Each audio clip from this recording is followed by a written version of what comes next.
Bienvenido a iClub Novelas Ligeras, donde las historias toman un nuevo rumbo. Aquí encontrarás historias únicas, giros inesperados y mucho más. No olvides suscribirte y activar la campanita para no perderte ninguna historia. Empecemos. Prólogo. El diablo comprendió la falsedad de la actitud hedonista ante la vida. Tras la última guerra, casi todas las filosofías occidentales, y ciertamente todas las progresistas, concluyeron astutamente que la persona humana solo deseaba ocio, comodidad y seguridad.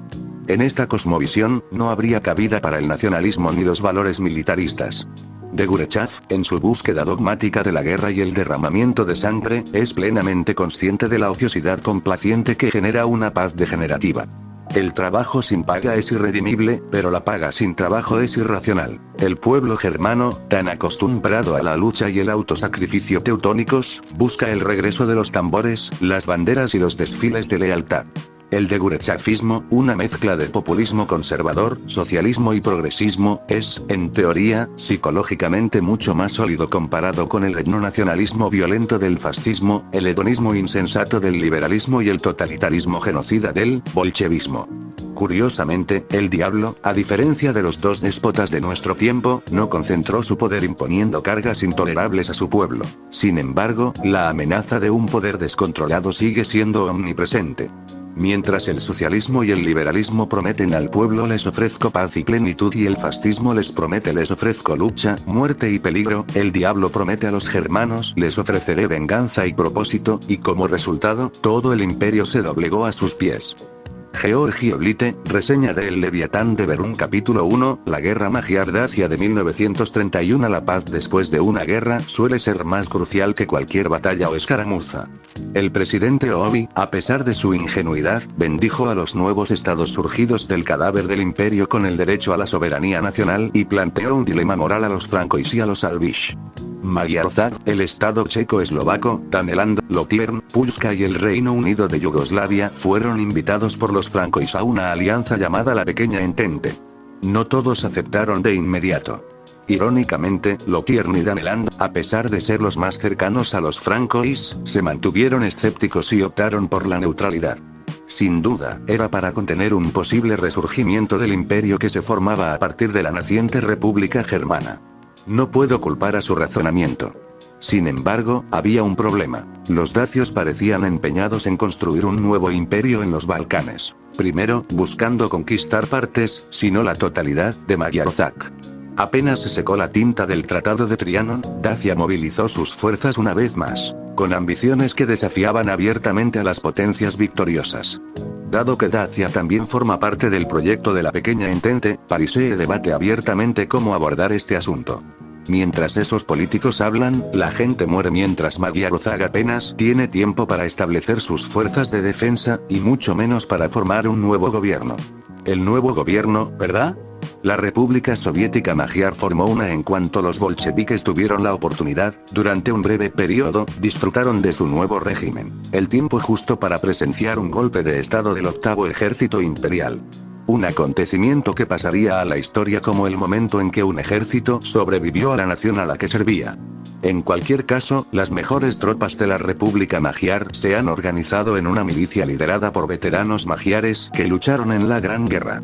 La artillería y las armas de fuego imperiales sobrantes en sus manos experimentadas serían más que suficientes para evitar que los dacios arrasaran por completo con Magyarország. Sin embargo, lo que a los dacios les falta en calidad, sin duda lo compensan con su número. Donde siguen encontrando más cadáveres para la picadora, no quiero saberlo, solo había un aspecto en el que los magiares carecían gravemente: la falta de magos. El cuerpo imperial de magos está disperso por todo el continente tras la trianificación del imperio. Ahora, cada mago debe preocuparse por dónde vivirá y a qué país jura lealtad. Un mal mago es mejor que ninguno, y Dacia aún tiene muchos magos malos, a pesar de las bajas que les infligí unos años antes. En cuanto a los magiares, me tenían a mí y al octavo ejército imperial. Al menos, lo que queda de él. Aunque pude recurrir a Visa y a mis hombres, el soldado raso simplemente aceptó la paz al pie de la letra y regresó a casa para afrontar los problemas. Solo quedan en el octavo ejército los belicistas y los nacionalistas fanáticos que aún se aferran al legado del imperio y del Kaiser. Aunque a Germania se le prohibió tener magos en sus fuerzas armadas, además de las restricciones de tamaño y capacidad militar, el Tratado de Trianon no extendió las mismas medidas punitivas a los nuevos estados. Sin duda, para ganarse la buena voluntad del pueblo y los líderes, y para que perduraran hasta la esfera franquista. Aunque Magyarország no era ni de lejos el lugar más agradable para vivir, preferiría unirme al ex Kaiser en el exilio en Lothringen. Contar con múltiples naciones amigas que me protegieran de la persecución aliada fue una bendición. Me prometieron la ciudadanía magiar y un refugio a cambio de mi servicio a la nueva república. Sin embargo, dado que la doble ciudadanía no estaba codificada, rechacé la primera.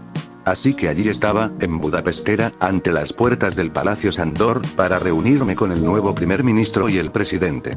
Pero no estaba solo. A mi derecha estaba el mariscal de campo Mackenheim, comandante del 8º ejército y viva encarnación de la nostalgia imperial.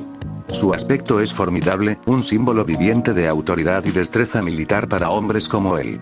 Imaginen a un hombre de estatura robusta, con una postura imponente que emana fuerza y confianza. El semblante de Mackenheim está marcado por la experiencia. Las líneas de su rostro curtido hablan por sí solas de batallas ganadas y desafíos superados. Su mirada penetrante, enmarcada por una mirada penetrante, encierra un profundo conocimiento adquirido durante toda una vida dedicada al arte de la guerra. En cuanto a su personalidad, se percibe a un hombre disciplinado y resuelto, inquebrantable en sus convicciones y principios. A pesar de su apasionado anhelo por el conflicto, Mackenheim encarna los valores tradicionales del honor, el deber y la lealtad inquebrantable a su país. Se comporta con autoridad, pero su actitud no carece de calidez hacia quienes están bajo su mando. A pesar de su apariencia severa, he oído que su liderazgo tiene un aire paternal, guiando y cuidando a los soldados confiados a su cuidado. Es un hombre de tradición, que cree en la importancia de la disciplina y el apego a los protocolos militares. Su inquebrantable compromiso con su causa podría parecer inflexible para algunos, pero bajo esa férrea apariencia se esconde un estratega con un profundo conocimiento de las complejidades de la guerra. Su carisma y su confianza inquebrantable inspiran respeto y lealtad en quienes sirven a su lado. Era extraño estar en su presencia esa mañana en particular, considerando que se suponía que estaba bajo arresto domiciliario. Supongo que momentos desesperados requieren medidas desesperadas. A veces oigo proyectiles de artillería en el horizonte, cada día con un eco cada vez más fuerte. Argent saludó con una sonrisa envejecida mientras me inclinaba la cabeza. Casi esperaba que se le cayera el sombrero. Usar, respondí. ¿Con ganas de presumir? ¿Por qué has venido? ¿Por qué te has quedado? Mackenheim rió suavemente antes de volver la cabeza hacia la puerta. Todavía me queda algo de fuerza de voluntad. Magiares o germanos, esta gente sigue siendo mis compatriotas y estoy obligado a defenderlos de cualquier agresión. Si los fransois no los ayudan, nos toca a nosotros hacerlo. ¿A nosotros? Si me enredara más con estos militaristas rabiosos, jamás volvería a vivir en paz. Se equivoca, mariscal de campo, ahora soy un mercenario. ¿Qué mercenario lucha en el bando perdedor? Un mercenario que quiere conservar su reputación y su empleo. Antes de que pudiera responder, las puertas se abrieron de golpe y un ayudante nos escoltó rápidamente al interior. De inmediato, me sorprendió la conducta desorganizada de los burócratas y el personal militar. Las secretarías corrían como ratones mientras los hombres se gritaban por la falta de inventarios, cuotas y actualizaciones del frente. El ayudante se disculpó rápidamente por la escena antes de conducirnos a la sala de conferencias. El humo de un cigarro me recibió primero, antes que el alto mando magiar. Era obvio que habían servido en el ejército imperial, dada la rapidez con la que nos saludaron a Mackenheim y a mí. En cuanto a los líderes civiles, ¿dónde está el presidente? Pregunté de inmediato, escrutando la sala. ¿Dónde está el primer ministro? Como niños que pierden sus juguetes en la arena, los hombres reunidos se miraron entre sí, a los rincones de la sala y a la mesa antes de posar la vista en el hombre sentado estoicamente en el centro. Tenía el pelo fino y la cara y el cuerpo redondos. A diferencia de los demás, parecía más un abogado que un belicista. Nos miramos a los ojos mientras Mackenheim buscaba su asiento. Al cabo de un rato, apartó la mirada, de repente interesado por un mapa de la frontera Magyar-Dacia. ¿Es usted el nuevo líder de Magyarország? ¿El nuevo primer ministro? Sí. Se presentó con más propiedad esta vez. Soy Gyula Gondos. ¿Dónde está el presidente? El regente está en el frente para levantar la moral de los soldados. ¿Regente? Sí, su excelencia Smith Losorbat. Pensé que esto era una república. Nos convertimos en un reino. ¿Dónde está tu rey? Todavía estamos buscando uno. Caballeros, y mi señora, interrumpió McKenna, centrémonos en asuntos más urgentes. Bien. El primer ministro asintió antes de mirarme. A pesar de su recién adquirido coraje, me miró como si fuera un león listo para devorarlo.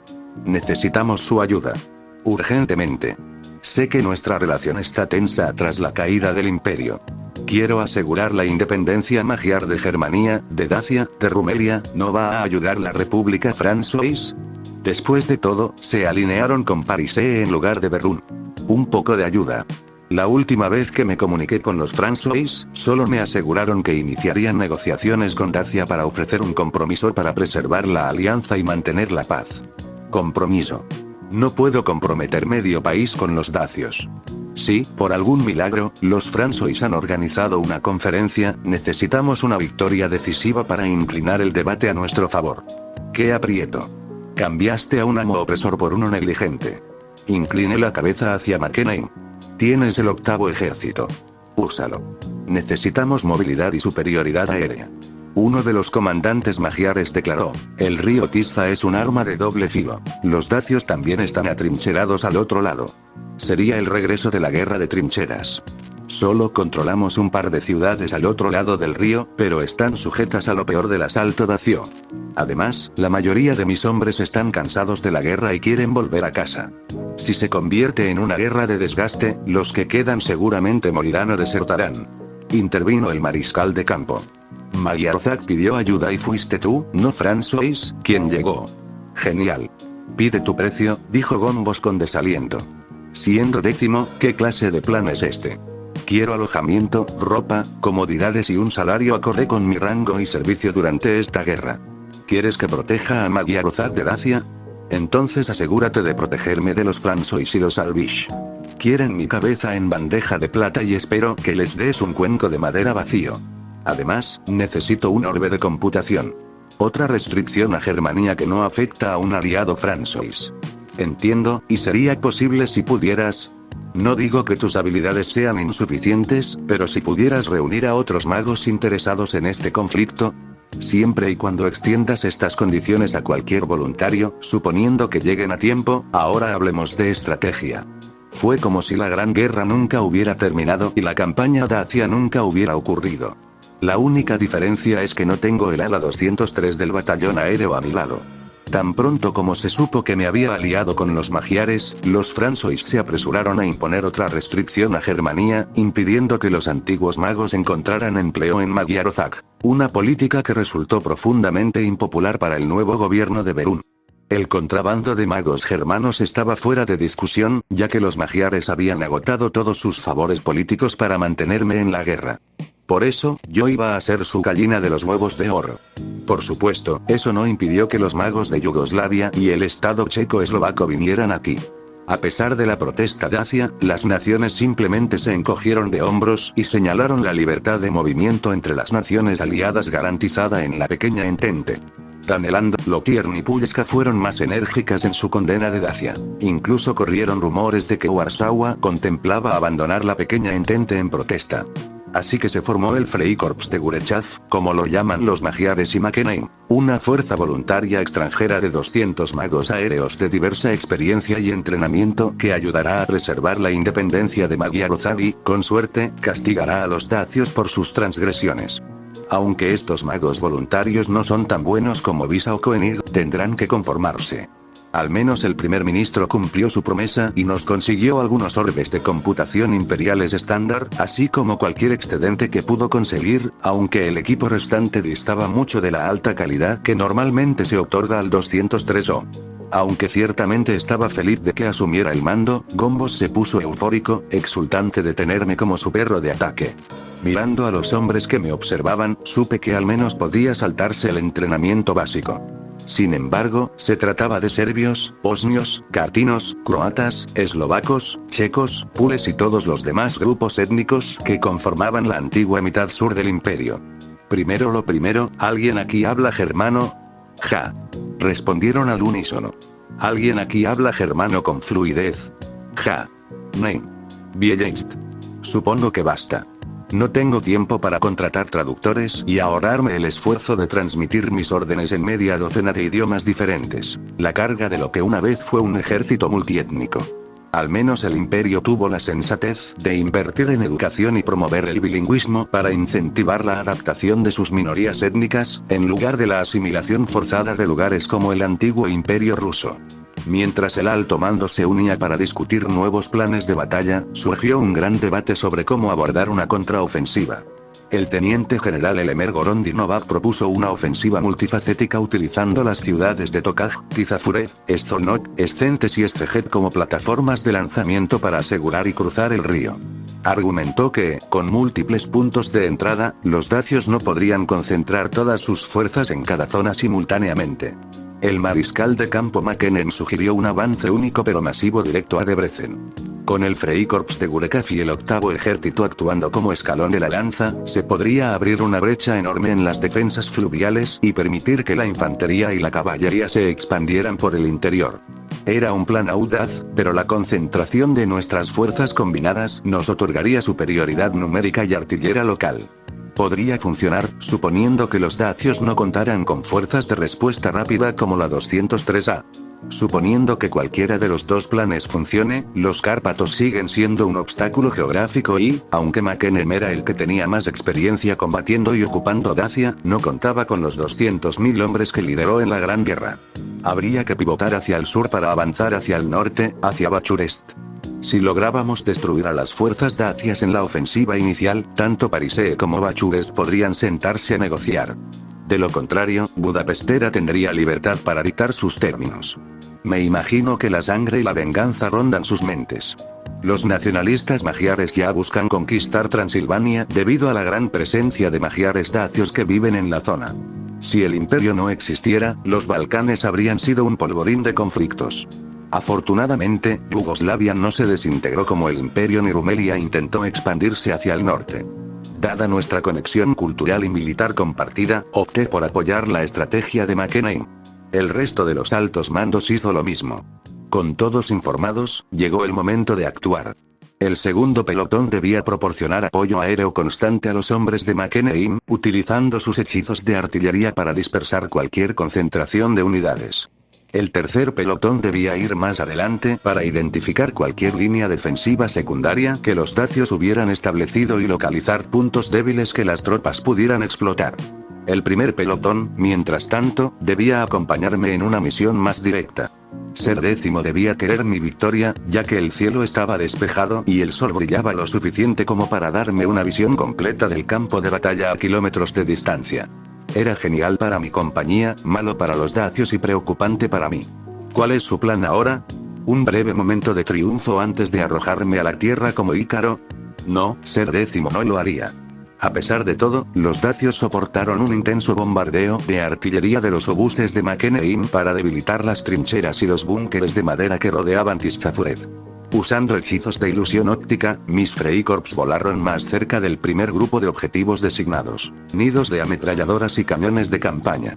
Sin la presión de la gran potencia de fuego, nuestras unidades terrestres habrían tenido más facilidad para forzar una penetración. Ya podía ver a los dacios doblegándose bajo la presión de la embestida. Los Panzer de McKinnon acabaron rápidamente con la infantería indefensa, que se quedó con los cañones antitanque destrozados. Aparte de un montón de granadas o una carga de mochila, los dacios tenían poco para defenderse eficazmente de los vehículos blindados y eran aniquilados cada vez que intentaban acercarse a uno. Las trincheras fueron rápidamente invadidas por batallones de soldados de asalto que usaron sus lanzallamas y nuevos subfusiles para eliminar a los rezagados. Aunque parecía que Dacia había traído sus armas antimados, no las prepararon correctamente a tiempo antes de que el tercer pelotón o los morteros de infantería las derribaran una a una. Estábamos a punto de una derrota total Dacia, pero mi atención estaba centrada en otra cosa. A lo lejos, divisé lo que parecía un búnker de mando usando mi hechizo de observación. Un objetivo simple, en realidad, mientras alzaba mi rifle una vez más y rezaba a Ser Décimo por salvación. En cualquier caso, las palabras no eran muestra de devoción, solo deber rutinario.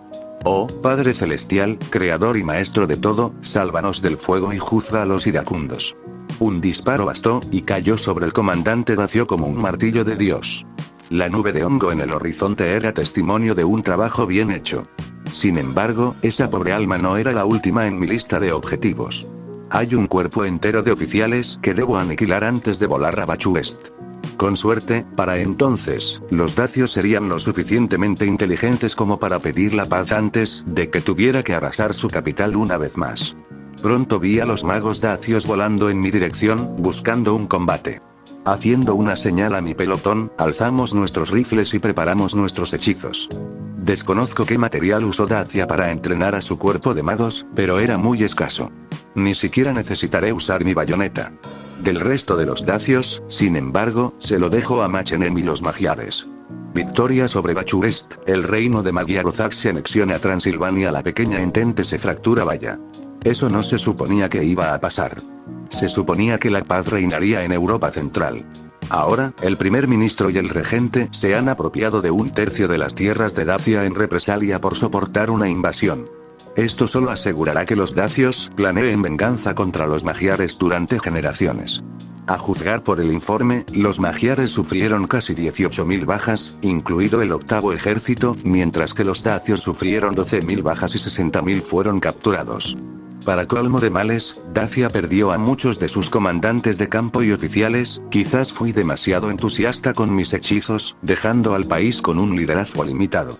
Además, la República Francesa había prometido más ayuda a Bachu West, otorgándole más armas, dinero e instructores para reconstruir su ejército. Se puede decir con seguridad que Magyarország estaba fuera de la pequeña entente en todo menos en el nombre. No es que a la gente de Budapestra le importara. Durante los 4 meses de lucha, pasaron 4 semanas celebrando a sus anchas. Sin embargo, no puedo quejarme demasiado. Machenem y yo nos convertimos en celebridades instantáneas y nos arrastraban a todas las cenas de estado con miembros del gobierno magiar, otra serie de medallas prendidas en nuestros pechos, mientras el primer ministro y el regente casi tropezaban intentando conseguir su retrato con alguno de nosotros. A pesar de toda la alegría, el mariscal de campo decidió retirarse a Germania. El octavo ejército se desmovilizó definitivamente. En cuanto a mí, el público me obsequió con alojamiento, comida y bebida gratis, y publicidad gratuita. Allá donde iba, los magiares me hablaban y cantaban alabanzas en alemán. Incluso los nacionalistas más acérrimos se tragaban su orgullo cada vez que les estrechaba la mano. Fue, sin duda, una experiencia extraña. En mi vida pasada, como gerente de recursos humanos, tuve que soportar todo tipo de comportamientos desagradables por parte de mis compañeros. Incluso despedirlos. Eran el blanco del desprecio y la burla de todos. Pero aquí, viviendo a la sombra de la derrota del imperio, la victoria estaba en todas partes. Pero si la gente supiera lo que vendría en el futuro, ¿aún lo celebrarían? ¿Qué impedía que Dacia regresara con venganza? Como el único pesimista en toda la ciudad, simplemente tomé mi café en silencio mientras seguía leyendo el periódico. Germania enfrentaba dificultades económicas, la República Francesa estaba desprestigiada por la guerra, la Federación Rusa extendía la revolución hacia el este, Albión explotaba sus colonias y la Unión de la Entente de Garonia estaba enfrascada en una escaramuza fronteriza con Daneland. ¿Qué? El régimen nacionalista de Estocolmo había insistido en sus reivindicaciones sobre la región danesa de Escania. Es como Ildoa. Los legadonios estaban furiosos por no obtener las concesiones territoriales prometidas por Londinium y Parisé, dado que los Estados Unidos se mantenían firmes en su derecho a la autodeterminación. Debido a que todos le deben préstamos a Estados Unidos, Dinamarca mantuvo sus fronteras intactas.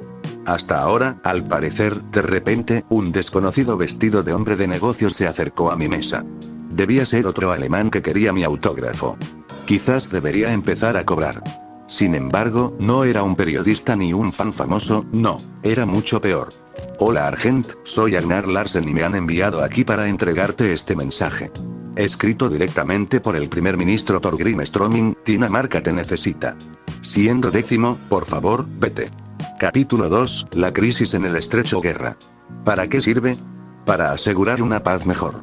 Espero que ese fuera el razonamiento de quienes gobernaban Estocolmo. Pero en la carta de Strømning, como explicó Larsen, la entente de Legadonia no había abandonado sus reivindicaciones sobre la Escania danesa. Al contrario, desde el Tratado de Triano, habían pasado todo el tiempo incordiando y agitando sus demandas contra Copenhague. Debí de estar increíblemente distraído por la guerra contra Dacia para que esta crisis se gestara ante mis narices sin darme cuenta. A diferencia de Magyarország, la Escania danesa no se había unido a la pequeña entente ni buscado protección de los albinos, sino que se había mantenido neutral. Si bien aplaudo su compromiso de mantener la frágil paz en el mar Báltico el mayor tiempo posible, la disparidad militar entre ellos y su vecino del norte solo había avivado el conflicto. Legadonia solo mostraba moderación porque Pulska y Lotierna habían amenazado con imponerles sanciones, además de embargar su comercio. Considerando que Lotierna tenía el puerto más activo de toda Europa y Pulska era su socio comercial más cercano, Estocolmo tuvo la prudencia de prestar atención a sus advertencias. Como resultado, la guerra que estalló entre los dos estados del norte tuvo una escala más bien similar a una escaramuza. A pesar de ello, seguía siendo un acontecimiento preocupante en lo que se suponía sería una era de paz. ¿Por qué los legadonios creían que aún tenían una voz creíble para justificar sus acciones? El imperio había paralizado su cuerpo de magos, derrotado a su ejército y ocupado su país. Ni un solo soldado franquista o albiano había pisado suelo norteño durante la guerra para liberarlos. Solo cuando los germanos regresaron a casa después de la guerra recuperaron la libertad. Dicho esto, a pesar de mi irritación con la situación, aparentemente no necesito hacer nada demasiado espectacular. El primer ministro danés pretendía simplemente dar a los legadonios un buen susto con mi presencia para que retiraran sus reivindicaciones. Sin reparaciones, sin tratado, solo yo patrullando el espacio aéreo danés el tiempo suficiente para que los legadonios regresaran a sus hogares. Fue un buen plan, lo admito. Se derramó suficiente sangre para un año y ni siquiera era el primer aniversario de Triano. Mientras tanto, cobraré, el primer ministro me colmará de honores, el pueblo danés me adorará y me marcharé cuando quiera para regresar a Germania. Francamente, preferiría no ser un soldado milagroso para otra nación surgida de los restos del imperio. Ojalá este sea el último conflicto en el que me vea envuelto. Aunque habría sido más rápido viajar por Germania, aún existía el riesgo de que François impusiera otra restricción que impidiera mi viaje antes de llegar a Lübeck.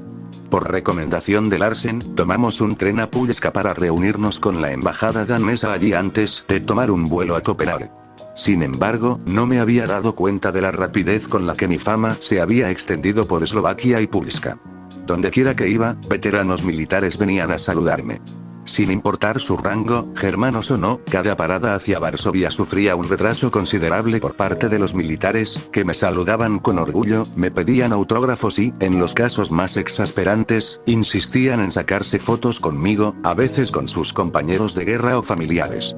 Por muy molesto que fuera, no podía permitir que mi reputación se dañara tan rápidamente por actuar de forma atroz. Sin embargo, entre ellos, en Radom, me encontré con un admirador muy estimado, el mariscal de campo de Pulska, Henrik Siemens Pilsud, quien había servido junto a Rudensdorf y Makenen durante la Primera Guerra Mundial. Considerando su característico bigote y su coraje, casi me dio vergüenza no haberlo reconocido al llegar. Al menos se mostró lo suficientemente tranquilo como para complacerme e incluso me recomendó algunas cervecerías en Varsovia para probar. Aunque, hablando en serio, quería que volviera a Pulska una vez que terminara con el asunto escalando para hacer algunas propuestas de negocios. Le prometí solo pensarlo un poco antes de despedirme. Aunque, como de costumbre, no podía irme sin formar parte de varios retratos de él y su familia en la prensa local. La capital era lo peor. Parecía una estratagema de las legadonias para retrasarme, ya que lo primero que vi al llegar a la estación central de Varsovia fue una enorme multitud de hombres, mujeres y niños. Empresarios, sacerdotes, veteranos de la Primera Guerra Mundial, de todo, estaban allí. Ya sea mirando por la ventana, subiéndose a las farolas o de pie sobre camiones y coches, los Pules me consideraban su padre fundador. O su madre, en este caso. Creo que ya nos demoramos bastante, comentó Larsen, llevándome al coche de la embajada. Siempre puedes volver aquí a beber y bailar más tarde. ¿Es esto lo que debo esperar una vez que estemos en Daneland? Pregunté. Ya lo olvidé, teniente coronel von de Gurechav. Una vez formamos parte del imperio. Su primera misión fue proteger nuestras tierras de los legadonios. Parecía sorprendido, como si se hubiera llevado a casa a un impostor fraudulento. El mundo nos llama daneses, pero en el fondo seguimos siendo germanos. Dudo que alguien olvide su servicio en Norden. Cierto, ahí es donde obtuve mi medalla de asalto a las plateadas después de casi morir en mi primera misión militar. 8 años parecen tan lejanos ahora considerando todo lo que ha cambiado. ¿Y cuánto sigue igual? Parece que estoy volviendo a lo básico, hacer reconocimiento. El primer ministro Ströming fue un soplo de aire fresco comparado con los demás políticos que había conocido en mi vida. Parecía una figura de firme determinación, envuelta en el porte de un estadista, un líder sereno y digno. Imaginen a un hombre calvo, con gafas, una gran barba y un semblante distinguido. Las líneas de su rostro revelan tanto resiliencia como sagacidad. Su presencia irradia una fuerza serena, erguido con la confianza que le da la experiencia. Charlando un poco, noté su gran realismo. Sin duda empático, pero la vida le había enseñado que la bondad y la misericordia son lujos protegidos por un muro de crueldad. Dada su posición como socialdemócrata, es obvio que su gobierno, arraigado en una profunda comprensión de las necesidades del pueblo, está impulsado por la Realpolitik. Aunque no estaba aquí para ser un ciudadano nuevo, si me quedo, podría describir su estilo de liderazgo como mesurado y calculador, impulsado por un compromiso con el bienestar de la nación. Un hombre de verdadera empatía. Ojalá hubiera sido el canciller del imperio durante la Gran Guerra. Qué suerte para Daneland tener a Ströming como líder. En esta época de incertidumbre, con el riesgo de una invasión de una potencia regional, una mente resiliente podría ser suficiente para ver el regreso de la paz. Una actitud que ambos parecemos compartir, para mi alivio. Para alguien que denuncia la guerra, Ströming parece fascinado por ella. O mejor dicho, fascinado por mí. Muchas de sus preguntas giraban en torno a mi servicio en tiempos de guerra y la propaganda que lo rodeaba. Sabía que gran parte de mi actuación había sido mitificada por el público, pero para Ströming, la verdad más difícil de aceptar era que todos estos logros se lograron cuando yo era apenas un preadolescente. La mirada de alarma y tristeza en su rostro valía 1.000.000 de Reichsmarks. Hablemos de otra cosa, tosió el anciano estadista, deseando desesperadamente cambiar de tema. En efecto, me recosté en la silla y tomé un sorbo de café. Creo que deberíamos volver a asuntos más importantes. Asintió antes de servirse una cerveza. Al igual que el primer ministro, su despacho era sobrio, pero emanaba un aura de serena dignidad. Sencillo pero opulento, decorado con artefactos y pinturas que celebraban la historia danesa y la hermandad germana. ¿Está el cuerpo de magos danes bajo mi mando? Ströming se encogió de hombros con cierta indiferencia. Puedo recomendar a la cúpula militar que siga tu consejo. Pero como solo eres un voluntario, no puedo darte plena autorización. ¿Cuántos magos podría convocar Daneland para su defensa? Los suficientes para disputar nuestro propio espacio aéreo con la ayuda de nuestro armamento antiaéreo y antimago. Ofensivamente, ni yo ni mis comandantes garantizamos el dominio aéreo. Los legadonios se han recuperado rápidamente desde la ocupación. Interesante. ¿Podría al menos comandar mi propia unidad? ¿Como se vio en Magyarózar? Por supuesto. No dudo de tu experiencia y liderazgo, ganados durante la Gran Guerra. Si hay voluntarios, dada tu reputación, no deberían faltar. Solo para aclarar, ¿no debo cruzar la frontera? Dios no lo quiera. Ströming casi palideció ante la pregunta. Una guerra es lo último que deberíamos alentar. Una vez que Legadonia reconozca tu presencia aquí, tendrán que ceder o sufrir otra humillación. Saben perfectamente de lo que eres capaz. No tienes que disparar ni un tiro. ¿Y la paga? Sea cual sea tu recompensa en Budapest, te garantizo el mismo trato aquí en Copenhague, o incluso mejor. No regatearé el salario por tu trabajo. Lo vales todo. Casi me halaga su profesionalismo. Casi arruinó mi primera impresión de él, pero claro, debo recordar que él me necesita más que yo a él. Un mercenario menor se resistiría a la idea de ser enviado a intimidar a un enemigo mayor. Pero como ya me he comprometido a ser el soldadito de todos por ahora, solo necesito aguantar un poco más. ¿Has intentado apelar a la República Française? Pregunté. Después de cómo trataron a nuestra gente, Daneland está en una situación precaria, pero no en una en la que confiaría en la ayuda de François. Además, Legadonia tenía profundos lazos con Parise durante la Gran Guerra. Sin duda ya están intentando comprar su apoyo. ¿Y Albion? Solo promesas vacías. Al igual que los François, pronto dejarían que Legadonia socavara nuestra soberanía si eso significara preservar la paz. ¿Una política de apaciguamiento? No hay otra explicación. Después de 8 años de guerra, las dos grandes potencias simplemente están hartas de más conflictos. Me mordí la lengua. Ojalá esa fuera la mentalidad de todos. Pues a trabajar. Sonreí con cariño. Los ojos de Ströming no me devolvieron la sonrisa cuando su boca lo hizo. De alguna manera, soy yo el optimista. Un cambio de ritmo extraño, sin duda, pero hay otros asuntos que atender. Por ahora, el Freikorps de Gurechav ha vuelto a la carga. Si alguien pregunta, todos sois de Pulska. Esa era la primera regla para los antiguos magos que se unían a mi fuerza de voluntarios estacionada en Skadeland. Dado que Germania estaba justo al otro lado de la frontera, esperaba una oleada de magos desempleados que volvieran a la lucha. Lo que no esperaba, y debería haberlo hecho, era ver a mis antiguos comandantes de compañía, Weiss, Koenig y Neumann. Y avisa. Eran los mejores magos aéreos que he entrenado. No podría haber pedido a nadie mejor. Sin embargo, me sorprendió cuando aparecieron, con pasaportes falsos y todo. Buena idea por su parte. No podía permitirme que los pillaran cruzando la frontera y provocando un incidente internacional. Algo así solo serviría para distraer el conflicto que se gestaba en Skadeland. Yo, al menos, los admiraba por su ingenio y su necesidad de ser sutiles. Sin embargo, me intriga que pospusieran sus carreras civiles y aprovecharan la oportunidad de servir a mis órdenes. Los 4 contaban con el apoyo necesario en casa para cubrir la matrícula y los gastos de manutención y convertirse en especialistas en magia. Weiss estaba considerando dedicarse a la medicina, mientras que Koenig y Neumann aspiraban a ser ingenieros. Visa parecía demasiado avergonzada para hablar de sus aspiraciones. Una vez maníaca de la guerra, siempre maníaca de la guerra. Por eso viajaron al norte, para revivir la experiencia de la Gran Guerra. Al menos, su entusiasmo era algo que yo conocía. Nadie en Europa Central sentía debilidad por la entente de Legadania. En su ciega arrogancia, habían arrastrado a todo el continente a una guerra de desgastes sin sentido, ¿y qué sacaron de ello? Ni siquiera un escaño en Triano. Les pido disculpas si esperaban algo de emoción. Pero el primer ministro Stroming dejó claro que estamos aquí para ser vistos, no para molestar, les recordé. La guerra no es la solución a este desastre. Ya tuve mi merecido en Dacia. Ojalá estuviera allí. Weiss habló con una amplia sonrisa en el rostro. La mayoría de los hombres parecían compartir la misma amplia sonrisa y el brillo en los ojos cada vez que se mencionaban mis hazañas en Dacia.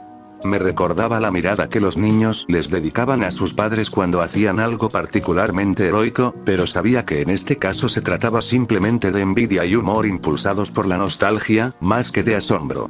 Después de todo, el 203 había logrado hazañas mucho más espectaculares durante la guerra. En comparación, lo ocurrido en Dacia fue un martes cualquiera.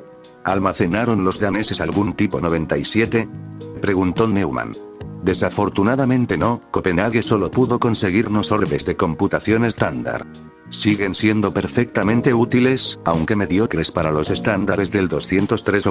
Yo compartí la misma decepción que ellos debieron sentir cuando quedó claro que Daneland no podía ni quería adquirir los tipo 97, ni siquiera el tipo 95. Aún así, era hora de organizarse. Los llevé a una antigua escuela en las afueras de Malmö. Este lugar, por el momento, sería mi cuartel y centro de reclutamiento. Aunque no contaba con todos los magos del 203 aún quedaban muchos pules y lotiernianos a los que podía recurrir. Algo más de 210 magos bajo mi mando. Como no formamos parte oficialmente del cuerpo de magos danés, ¿no deberíamos tener nuestra propia insignia?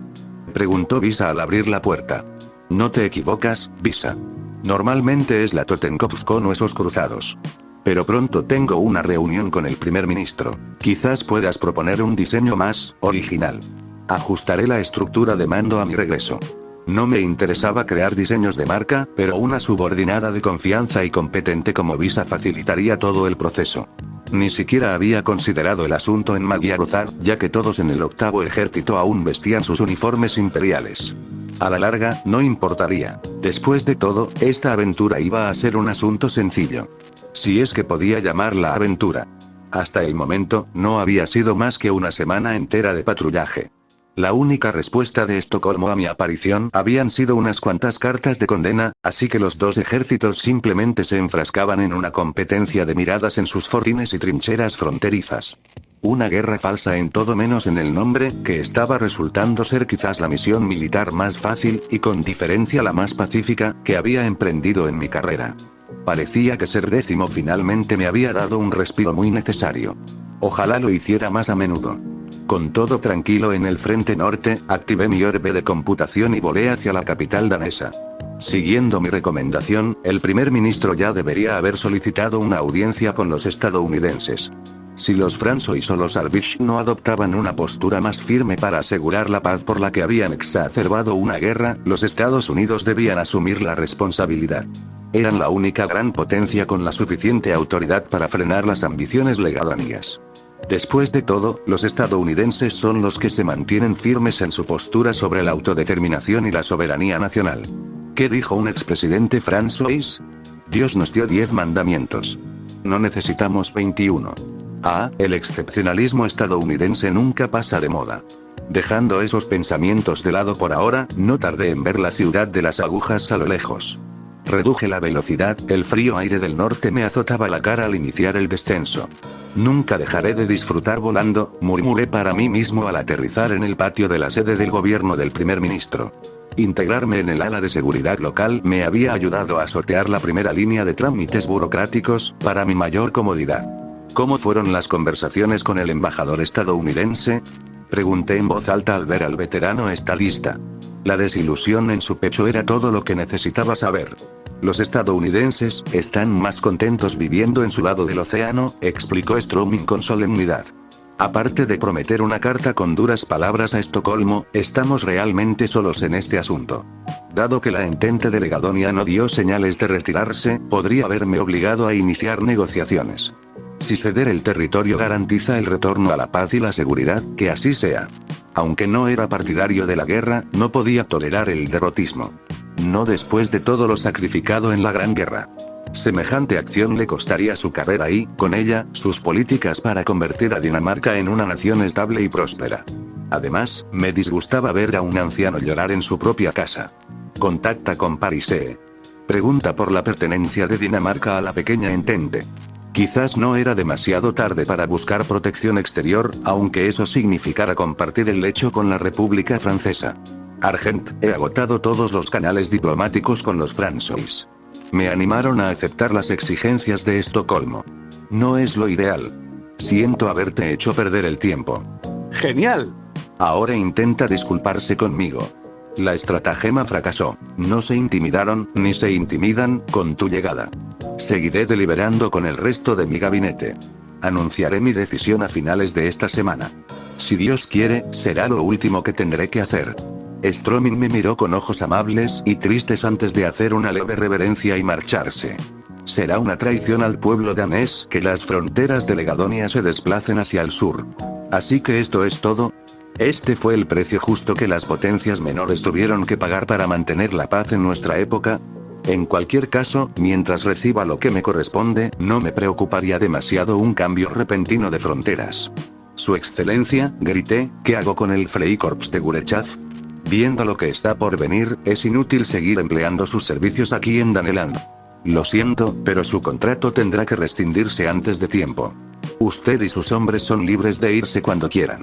Un momento. El Freikorps de Gurechav es nuevo.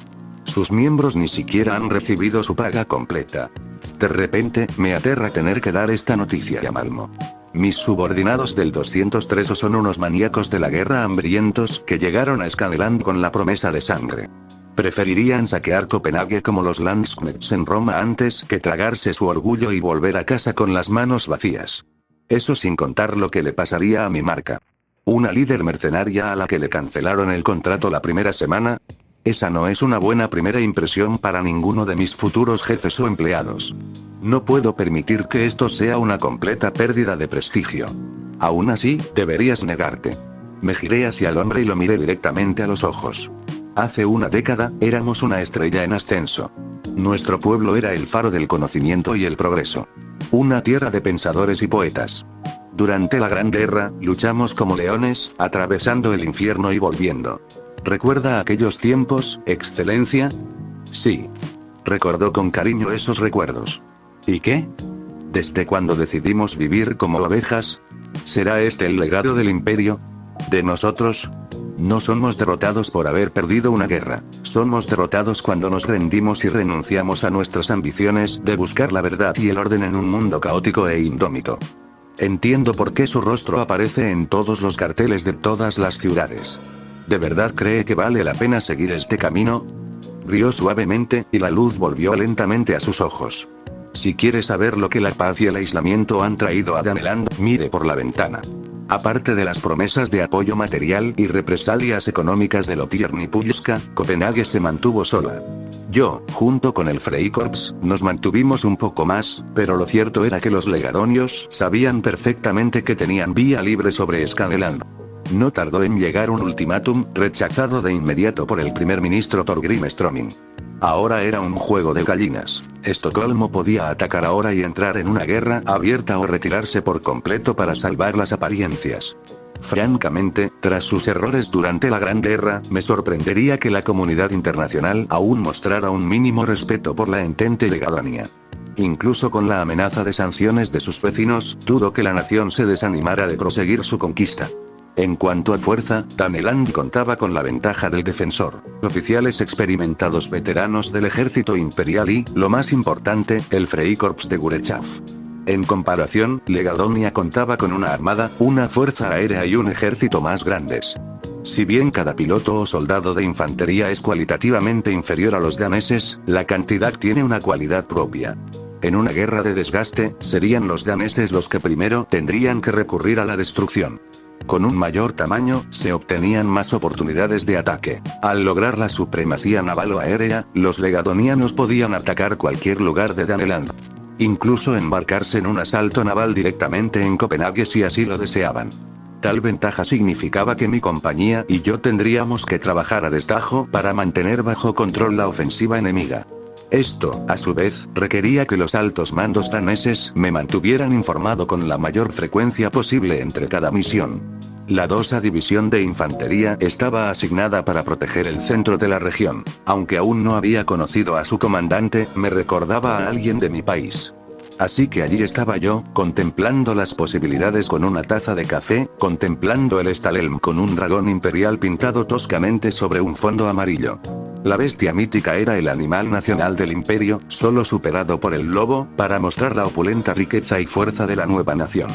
Con la ayuda de un sastre, compramos brazaletes e insignias amarillas y negras con la imagen del dragón para combinar con los uniformes improvisados que llevábamos. Con el leve sonido de un trueno fuera de las ventanas en un día despejado y sin nubes, finalmente recibimos una respuesta. Fue una descarga de artillería.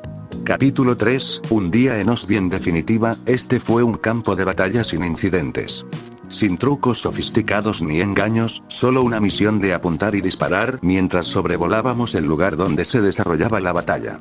Casi podía sentir la decepción que emanaba de los comandantes de mi pelotón de Freikorps. Querían volver a la gloria y la exuberancia de la Gran Guerra, luchar entre el barro y el fuego, solo para encontrarse en una galería de carnaval.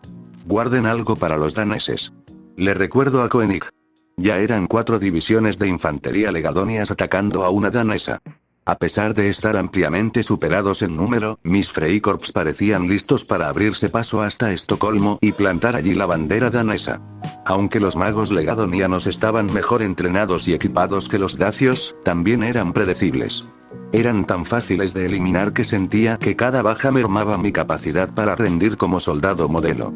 Una vez que las 2 compañías de magos legadonianos se dispersaban o caían del cielo en pedazos, obtuvimos la superioridad aérea total sobre el campo de batalla, desatando el infierno sobre los legadonianos que avanzaban.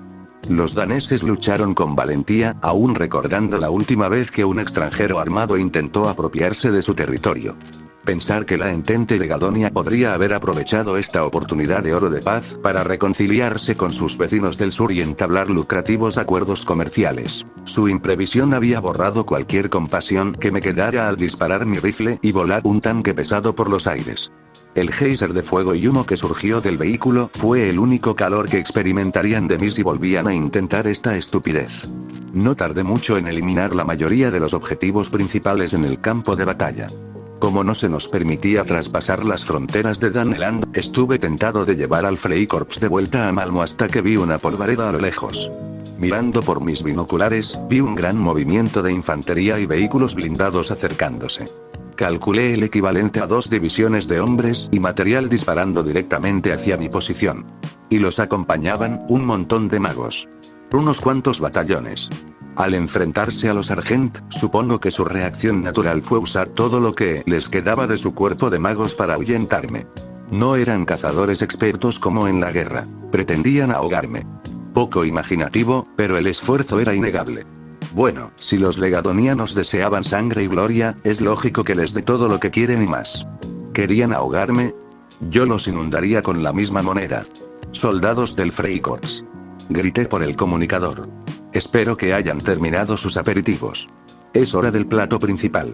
Alabado sea el Señor en su nombre, el Rey de Reyes del más alto honor, susurré en voz baja. Oh, Padre Celestial, libra a tus hijos de la ira y la ruina. Era una masa formidable. Las fuerzas de la Entente de Garonia, decididas a su perdición. No pretendía que fuera una conquista fácil para Estocolmo, ni Estocolmo pretendía concederme una victoria fácil. El horizonte estaba sembrado de magos, que nos superaban en número 6-1. Debía haber voluntarios extranjeros entre ellos. Franzo y Soalvish, quizás ambos, con uniformes legadonianos. Normalmente, habría ordenado la retirada o llevado a cabo una retirada combativa a una geografía defensiva superior. Pero como Daneland había apostado por mí para darles la victoria, tenía que quedarme quieto. Mi credibilidad estaba en juego, después de todo. Por suerte para mí, nuestras fuerzas terrestres aún contaban con armamento antiaéreo y antiaéreo para interrumpir la formación de los magos aéreos enemigos. Mantengan la formación. Grité la orden, ignorando la aprensión que me apretaba las entrañas. Si alguien deserta o se desbandada, le dispararé yo mismo. Activando un hechizo, seleccioné a mis objetivos mientras hacía que mis Freikorps se replegaran lentamente cerca del campo de tiro de los cañones aliados debajo de mí. No hubo maniobras evasivas. Parecía que todos los legadonianos me apuntaban. Bien. Si iba a ser su objetivo prioritario, mejor me distrajera. Tras un último disparo, la cabeza de un mago que no parecía tener más de 16 años desapareció en una fina niebla roja. Salí disparado hacia la atmósfera para ponerme el sol a la espalda con mi unidad a cuestas. Era una táctica de manual, cegar al enemigo a los ojos y no sabrá qué le golpeará a continuación. Sin embargo, sobreestimé la habilidad de mis voluntarios. No todos eran tan hábiles como Visa, Koenir, Neumann Weiss. Mientras que mis subordinados no tuvieron problemas para seguir el ritmo, el resto se quedó atrás. Observé cómo el enemigo los alcanzaba y se encontraban sobre mis hombres en pleno ascenso. Aunque los voluntarios de Lotiern y Puyuscan aún eran bastante más experimentados que los que habían enviado los legadonianos, 10 armas en manos de novatos seguían siendo 10 armas que un mago tenía que esquivar desde 10 direcciones diferentes. El ángulo en el que los había guiado también significaba que el enemigo podía atacar mientras eran vulnerables, golpeándolos por la espalda mientras volaban hacia el sol. Si hay una regla en la guerra, es orden, contraorden y desorden. Con un suspiro, saqué mi bayoneta y cargué de vuelta. Una batalla aérea es como dos enjambres de avispas furiosas que intentan desesperadamente picarse. Envié a mis 3 líderes de pelotón a organizar sus grupos, con Visa a mi lado para cubrirme la retaguardia mientras me abría paso a machetazos, tajos y disparos entre la multitud de cuerpos que gritaban y proyectiles de artillería silbando. Los daneses en tierra estaban muy ocupados soportando otro asalto frontal blindado, aunque la artillería danesa fue invaluable para mantener las filas legadonias confundidas y desunidas. A pesar de estar ampliamente superados en número, el cuerpo de magos danes mantuvo la disciplina intacta, salvando a mi Freikorps de ser completamente superado. Debo reconocerle el mérito a Estocolmo. Aunque descuidaron su entrenamiento de magos, no descuidaron la adopción de tácticas de armas combinadas. Sus tanques e infantería trabajaron magistralmente en conjunto, apoyándose mutuamente mientras avanzaban lenta pero firmemente. Si no resolvía este combate aéreo rápidamente, la infantería danesa seguramente sería superada, sus cañones capturados y se volverían contra nosotros, al diablo con el fuego amigo. 6 magos enemigos tenían sus bayonetas desenvainadas como caballeros montados, con la intención de atravesarme con la lanza, mientras Visa y yo los guiábamos en una carrera de obstáculos. Cualquiera que fuera el material educativo que Estocolmo usara en sus magos, no incluía instinto de supervivencia, ni tácticas cuerpo a cuerpo sofisticadas. Con mi subordinado usando un hechizo de señuelo para alejar a 2, induje a los 4 restantes a una maniobra de finta. 4-1, una ventaja para mí. Rápidamente me sumergí en la tierra, animándolos con mis disparos de rifle para que continuaran su persecución. Respondieron con los suyos, pero se necesitaría más que disparos a ciegas para reducir mi escudo. Tenía a los magos enemigos justo donde quería. Tras hacerles creer que me perseguían, cambié de velocidad de inmediato y me lancé en otra dirección. Quedaron frente a una batería de ametralladoras cuádruples que les apuntaban directamente. Aunque no estaban potenciadas por magia, varios miles de balas tuvieron el profundo efecto de aturdir a mis perseguidores y destrozar sus hechizos defensivos. Esto los dejó vulnerables a mi contraataque. Mi espada mágica desgarró a un recluta desde el muslo hasta la barbilla, el segundo se bifurcó de cintura para abajo, el tercero sufrió una rápida decapitación, mientras que el cuarto perdió un brazo y una pierna por mis furiosos cortes. No había tiempo para saborear mi pequeña victoria. Con ganas de reagruparme con Blissa, volví a la pelea de magos. Era difícil ver quién ganaba el combate, pero al ver que algunos magos legadonianos se separaban y se retiraban a terreno más seguro, me di cuenta de que la oposición empezaba a flaquear. Esta era nuestra oportunidad de derrotarlos. Lanzando señuelos defensivos, necesitaba restablecer el contacto con mis lugartenientes. Líderes de equipo. Reporten. Ahora. Equipo 1. La voz de Weiss fue la primera en responder, para mi alivio. Tengo dificultades, joder. Para reunir a mi grupo. Equipo 2. Dijo Neumann. Tengo miembros del grupo desaparecidos. Equipo 3, respondió Koenig. Creo que encontré a los hombres de Weiss, o lo que queda de ellos. Reúnanse todos y acudan a mi ubicación. ¿Dónde está Visa? Preséntense. Necesitaba saber también su estado. Detrás de ti. Me giré de inmediato para alzar mi arma, solo para encontrar a Visa ensartando a un sargento legadoniano con la punta de su rifle y sonriendo. Era quizás la persona más feliz de Osby en ese momento. El Rin aún vive en ella. Me pregunté cuántas veces más olvidaría que es la más insaciable de las maníacas de la guerra que esconden sed de sangre bajo esos rasgos suaves y delicados. Jugamos demasiado con la comida. Limpiemos los platos y pasemos a los postres. Sí, señora. Saludó rápidamente antes de darse la vuelta al instante para derribar a otro mago aéreo. Los gritos sangrientos del hombre cesaron violentamente al estrellarse contra un árbol. Ahora, era imperativo derrotar al enemigo para salvar a los daneses. Sin duda, ellos también tendrían su propio infierno que soportar. Freikorps de Gurechav, a por mí. A por mí. Ordené al resto de mi tropa que se reuniera a mi lado. Formen detrás de mí. Vamos a alancear a este alce. Una espiral concentrada de magos aéreos se formó tras mí, como una colosal punta de flecha gris, conmigo en la punta. Cargué hacia adelante, la masa siguiéndome de cerca como un enjambre monstruoso a mi entera disposición. Los magos legadonianos, dispersos tras los esporádicos combates aéreos, fueron sorprendidos cuando la formación reorganizada embistió contra sus líneas, abriéndose paso y dispersándolas. El lomo del camello finalmente se rompió cuando los magos restantes se desbandaron y huyeron. Adelante, por Daneland. Escuché una voz lejana gritar, seguida de un atronador grito de guerra. Por la victoria. Por el imperio. Miré hacia atrás y vi al cuerpo danés de magos aéreos uniéndose a nosotros en la carga. Abajo, las fuerzas terrestres legadonias vacilaron al ver que su cobertura aérea se disipaba repentinamente y que estaban muy expuestas desde arriba, mientras que los daneses, envalentonados, salieron de sus trincheras y comenzaron su propia contracarga espontánea. Menuda estupidez. Abandonar una posición defensiva perfectamente válida, contraria a los objetivos estratégicos, solo porque el enemigo parecía un poco conmocionado. Una vez más, la emoción humana se impuso a la racionalidad. Ahora tenía que trabajar el doble para evitar que fueran rodeados y arrollados por un enemigo numéricamente superior. Este trabajo nunca es más fácil, suspiré antes de volverme hacia mis comandantes de pelotón, que ahora parecían completamente aturdidos. Empújenlos de vuelta a la frontera y solo a la frontera. No quiero que nadie se emocione y desencadene una guerra total. Desaten fuego y fuego abajo y arriba. Que se arrepientan de haber abandonado sus cabañas de invierno. Más les vale una bonificación después de esto. A pesar de que la entente legadonia detuvo su asalto y se retiró de las afueras de Osby, a nadie le quedaba suficiente entusiasmo para celebrar. Los daneses simplemente se arrastraron de vuelta a la cervecería más cercana en Osby y bebieron a sus anchas. Si despertar con una resaca enorme fuera señal de paz victoriosa, yo seguiría optando por café con leche. Aún así, había que contar las bajas y rescatar y reparar el equipo sobrante para su uso futuro. Aunque deseaba que esta derrota significara el fin definitivo de las ambiciones de Estocolmo, prefería no albergar esperanzas. Si una ocupación no los hace cambiar de opinión, nada lo hará. Una vez más, fui el centro de atención de todos. Incluso el mayor general de la 2ª División de Infantería danesa se acercó a expresar su gratitud al Freikorps, llegando incluso a invitarme a cenar. A pesar de lo cansado que estaba, fue una cortesía que me aseara primero para estar más presentable.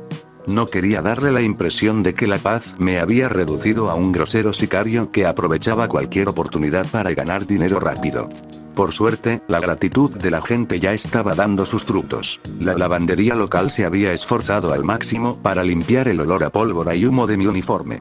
Había considerado quitarme las medallas, pero, sabiendo que no se trataba de una simple cena informal, sino de una conversación para preparar una segunda incursión legadoniana, sentí que era necesario que me dejaran.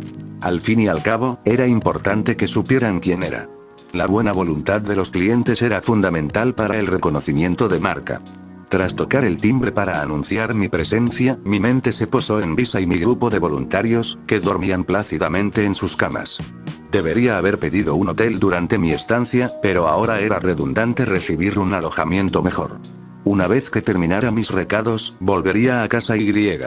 A casa. ¿Dónde está mi casa? Seguía siendo el orfanato. ¿Y por qué estaba Maximilian Bonugar aquí? ¿Qué? Maximilian Bonugar estaba aquí. Disculpen la demora. Mi antiguo compañero se disculpó rápidamente.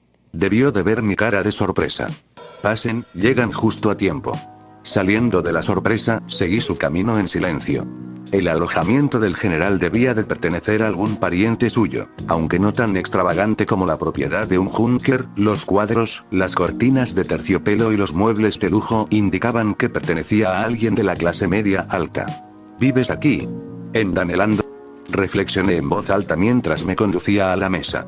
Una docena de oficiales daneses estaban presentes y se levantaron de inmediato para saludarme. Al igual que los magiares, los uniformes daneses eran una copia exacta de los del Imperio con solo un ligero ajuste en la insignia para reflejar Daneland. Pensé que la primera pregunta de Argent Silver era cómo conseguí el rango de general mayor. Ugar rió entre dientes, compartiendo una ronda de risas con sus hombres. Me senté frente a él e impedí que el sirviente me llenara el vaso de vino. Rápidamente pedí una taza de leche. La última vez que nos vimos, tenías el rango de teniente coronel, comencé. ¿Qué impulsó tu meteórico ascenso? Diría que la guerra. Pero en realidad, fue después de ella. Ugar explicó. La mayoría de los cuerpos de oficiales superiores eligen vivir en la República Germana, dejando a los antiguos estados imperiales en un vacío de liderazgo. Daneland no fue la excepción. Como fui uno de los pocos que podía llamar a Jutland su hogar, ascendí bastante rápido. Fascinante, dije, tomando un cuchillo y un tenedor para cortar mi filete. Nunca extrañaré los días de Kriegbrot. ¿Entonces tu familia reside en Jutland? Sí. Mi esposa e hijos. El general mayor asintió. Aunque mis padres se jubilaron en Yugoslavia, mis hermanas viven en Lotiern, la boda de mi hermano menor está prevista en Pulska y mis primos dirigen el negocio familiar en Germania. Mis suegros son de Magyarozak. Hablaron maravillas de ti en defensa de su hogar. Es una pena. Yo solía pasar las vacaciones en Osterri. ¡Qué encantador! ¿Acaso todos aquí tienen el mismo dilema? Era fascinante ver cómo muchos oficiales asentían con la cabeza y empezaban a despotricar contra la trianificación del imperio. Ya era bastante fastidioso llevar un pasaporte a un lugar que, en muchos sentidos, parecía un segundo hogar, y era un auténtico crimen tener que gestionar 8 monedas diferentes. Es casi trágico, incluso cómico, cómo unas pocas líneas en el mapa podían separar familias y desarraigar su legado. Si a eso le añadíamos la burocracia, no había esperanza de reavivar esa conexión. Porque, en la época del Imperio, un billete de tren podía llevarte de Ámsterdam a Sarajevo. Habría sido genial que el Imperio hubiera ganado la guerra, se quejó un oficial con amargura. Mi cerveza favorita cuesta el triple ahora gracias a los aranceles. Ojalá pudiera llevarme toda la cervecería a Daneland. ¡Ay, es imposible!, dije en voz alta. No podríamos luchar contra todo el mundo, ninguna nación puede. Si tuviéramos mejores armas, intentó replicar antes de ser interrumpido por otro. Estás pensando en pequeño, Marcus. Es nuestra flota. Si los almirantes hubieran hundido la Marina Real Albish frente a la costa cuando tuvieron la oportunidad en lugar de esconderse en sus escotillas en Lubeck, tonterías. No culpes a nuestros hermanos de la Marina. Fueron nuestros políticos cobardes los que nos lo costaron todo. ¿Ah? ¿Cobardes? Qué curioso. Me animé. ¿Me permites la cortesía de saber tu nombre? Coronel Frederick Christian von Schulberg, respondió obedientemente. ¿Puede explicarme a qué se refiere con cobarde? Con todas las miradas fijas en él, el coronel se retorció ligeramente en su asiento. Quiero decir, usted también llegaría a la misma conclusión, Argent Silver. Le concedió al imperio una victoria tras otra y los políticos la desperdiciaron todo. No tuvimos la paz que merecíamos. Qué intrigante. ¿De qué panfleto sacó ese desenlace? Fue Rudensdorf. Uno de los héroes del imperio. Vio lo que ocurría en el frente interno. En Berún. ¿Qué? Rudensdorf y Zetour revelaron que el imperio fue apuñalado por la espalda por los cobardes políticos liberales y socialdemócratas que utilizaron las huelgas y protestas obreras para derrocar a la monarquía. Berún fue un caldo de cultivo para una insurrección bolchevique. Miré a mi alrededor. Sus rostros confirmaron que habían oído la misma historia. Es el Judenvolk, dijo Marcus mientras pinchaba una patata con un tenedor. La mayoría de los oficiales asintieron con un gruñido. Los judíos han traicionado a la patria. De repente, este alegre acontecimiento perdió su atractivo. Judenvolk. Supongo que es natural que todos tengan un chivo expiatorio en mente. Culpar a los dacios seguía siendo un pasatiempo favorito de los magiares. Los Pulskan señalaban a la Federación Rusa como la pesadilla del imperio. Supuse que Daneland tenía una perspectiva similar sobre la entente legado-niana. Para los daneses, mirar hacia adentro es una peligrosa pendiente resbaladiza. El imperio era una enorme nación multiétnica. Una vez que los germanos convirtieron a un grupo étnico en chivo expiatorio, con el tiempo convertirían a todos los grupos étnicos en chivos expiatorios. Esta agresión internalizada solo provocará una pérdida de productividad y un alto nivel de vida. ¿Cómo podría alguien vivir prósperamente en un entorno dominado por el miedo y el odio? Disculpen un momento. Me levanté de mi asiento. Debo encontrar el baño. Espera, déjame guiarte, ofreció Ugar, pero decliné cortésmente. Al salir del comedor, no pude evitar oír la conversación que continuaba sin mí. Me sorprende que Argent Silver no haya oído hablar de esto. Claro que no. Todo el mundo sabe de lo que es capaz. Los Judenvolk son listos. Saben que si se le revelara su traición, se pasaría la vida persiguiéndolos. Es la exterminadora perfecta para esas alimañas, ella sabrá qué hacer con los traidores. Me encerré en el baño y me miré al espejo. Siendo 10, ¿a qué guarida de víboras me habías conducido? ¿Por qué estaba rodeado de estos hombres? Por mucho que quisiera huir del lugar, tampoco quería provocar rumores. Los oficiales daneses hablaban como gallinas en un gallinero y prefería no dejar que el mayor general von Ugar se dejara llevar por prejuicios raciales. Era muy poco profesional permitir que ideas perversas dominaran la doctrina militar. Después de pasar demasiado tiempo mirándome al espejo y lavándome la cara, regresé al comedor. Aunque mi ausencia fue incómodamente larga para el anfitrión, no hizo comentarios y mantuvo un tono amable. Por suerte, la conversación se había alejado de las conspiraciones y los oficiales habían vuelto a temas más mundanos. Detestaba causar una escena en una noche de celebración apacible, pero la semilla de la duda debía ser disipada en la mente de todos. Los jóvenes oficiales necesitaban recordar cómo todos contribuyeron al esfuerzo bélico. Cómo todos se sacrificaron en la Gran Guerra. Cómo todos ansiaban la victoria, solo para encontrar alimento en la derrota. ¿Coronel von Schulberg? Pregunté. Hice todo lo posible por mostrar una cara bonita. ¿Esta traición, dónde puedo leer más sobre este tema? Con una expresión de grata sorpresa, el hombre rubio rebuscó en sus bolsillos, como si buscara las llaves perdidas de su coche, pero el oficial sentado a su lado metió la mano en su maleta y sacó un panfleto. Puede dejar de buscar, coronel. Tengo el mío para compartir. Gracias. Extendí la mano para coger el texto. Coronel.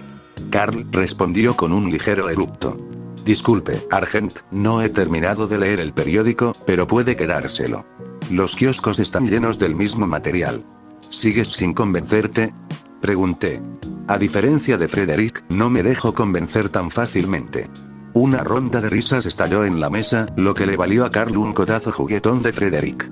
Al leer este editorial, quizás era la primera vez que me debatía entre leer y comprender. Me parecía tan impropio de Rudensdorf y Zetour involucrarse en este nivel de demagogia. Francamente, esto era desconcertante. En general, debo aplaudirlos por crear una narrativa tan convincente. Casi me recordó a algunos empleados que tuve que despedir durante mi antigua vida como gerente de recursos humanos, inventando historias de vida compasivas para excusar sus tendencias autodestructivas y así conservar sus puestos en la empresa. Tan sumidos en su propia compasión, sus mentes distorsionaban la realidad para alimentar sus propias narrativas. Eran parásitos tanto de las sociedades como de las corporaciones. Sin embargo, yo estaba por encima de esos pequeños delirios. ¡Qué fascinante perspectiva de la vida! Dejé el periódico. Solo tengo una pregunta que hacer. Preguntó. Los hombres que estaban frente a mí hicieron una pausa en sus conversaciones y me miraron con gran anticipación. ¿Cuántos de ustedes realmente creen en esta basura? No podía creer que tuviera que ser la maestra de escuela de hombres adultos sobre cómo verificar sus fuentes. Solo los niños se lo creen sin más, y eso era lo que eran estos hombres. Niños que pensaban que era divertidísimo culpar de todos sus problemas a un amigo. Miré fijamente a Ugar. A pesar de ser mi competidor en la Academia de Guerra Imperial, lo tenía en alta estima por su diligencia y su mente aguda. No me daba cuenta de lo mal que perdía. Se lo expliqué con palabras tan sencillas que se les clavarían en la cabeza con una bayoneta. El mito de la puñalada por la espalda era solo eso. Un mito. Una simplificación exagerada de una serie de eventos desafortunados que vieron al imperio acorralado por todos lados por las grandes potencias rivales. Ninguna nación, por fuerte que fuera, podía luchar y conquistar el mundo entero solo mediante operaciones militares. La política era voluble. Un error de cálculo y décadas de buena voluntad se perdían en un instante. Los amigos no eran permanentes y los rivales estaban garantizados. Aunque el imperio tenía aliados y amigos en todo el mundo, no eran fuertes ni influyentes comparados con los Francois. Cuando quedó claro que el equilibrio de poder se desviaba del imperio, nuestros amigos abandonaron el barco para unirse al bando ganador. Yo no lo llamaría traición. Después de todo, así era como funcionaba el juego de la diplomacia. La gente solo era leal mientras tuviera dinero en los bolsillos o comida en el estómago. Culpar a la disidencia interna era comprensible. Para un belicista, el pacifismo es una herejía. Claro, cuando estalló la Gran Guerra, todos estaban de acuerdo. El plan para defender la patria de los invasores extranjeros, pero eso fue antes de que se vieran atrapados en una guerra de desgaste de 8 años. No existía la realidad de que la guerra terminara para Navidad. Dado que el complejo militar industrial era una bestia insaciable, el lado civil se llevó la peor parte. Impuestos altos, racionamientos estrictos y falsas promesas. La propaganda tenía un límite cuando la realidad era contraria. Si realmente había alguien a quien culpar, concluí mi discurso, es al Kaiser. Ahora les tocaba a ellos sentirse incómodos. Los hombres, a pesar de haber jurado defender su nueva república, seguían idolatrando su preciada monarquía. Si quería que escucharan, mejor atacar donde más duele. Abandonó su trono, su pueblo y su nación a los buitres y chacales. ¿Qué clase de líder hace eso? Fue hipócrita por mi parte difundir calumnias contra la dinastía real, pero como Germania y la mayoría de los estados postimperiales son repúblicas, no vi ningún daño. Después de todo, la antigua realeza vivía a lo grande en Lothiern, sin preocuparse por asuntos ajenos a sus muros. ¿No se vio obligado el Kaiser a abdicar?, preguntó Federico. ¿Obligado o querido?, repliqué. Había jurado defender al imperio y a su pueblo, un juramento que cumplí durante 8 años. ¿Qué juramento hizo el Kaiser al imperio? Renunció al trono y dejó su corona en la cuneta. Un monarca que no defiende a su pueblo no es monarca en absoluto. Solo los impostores y los tiranos tienen la audacia de reclamar el poder. Este es un momento de cambio y un nuevo liderazgo. Una república es la mejor vía para que se escuche la voz del pueblo. De lo contrario, podríamos ser los nuevos títeres de Parise.